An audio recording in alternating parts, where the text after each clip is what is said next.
ওসমান হাদিকে টার্গেট করা ব্যক্তির পরিচয়। শরীফ ওসমান হাদিকে যিনি টার্গেট করেছেন তার পরিচয় নিয়ে সৃষ্টি হয়েছে চাঞ্চল্য।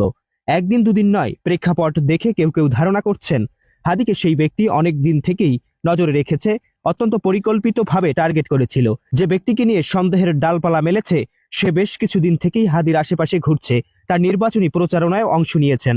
রহস্যময় সেই ব্যক্তির নাম ফয়সাল মাহমুদ করিম, তার ছদ্মনাম দাউদ খান। হাদিকে গুলি করার অভিযোগ ওঠে তার বিরুদ্ধে।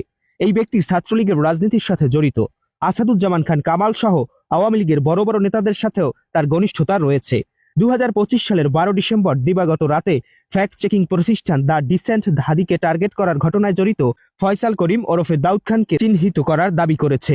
প্রতিষ্ঠানটির দাবি অনুযায়ী তিনি রাজধানীর আদাবর থানা ছাত্রলীগের নেতা ছিলেন। দ্য ডিসেন্ট মূলত ইনকিলাব কালচারাল সেন্টার থেকে সংগৃহীত 9 ডিসেম্বরের সিসিটিভি ফুটেজ, পুলিশের সংগৃহীত 12 ডিসেম্বরের সিসিটিভি ফুটেজ, বিভিন্ন গণমাধ্যমে প্রকাশিত এবং আরো কিছু ছবি বিশ্লেষণ করে এটা নিশ্চিত হয়েছে।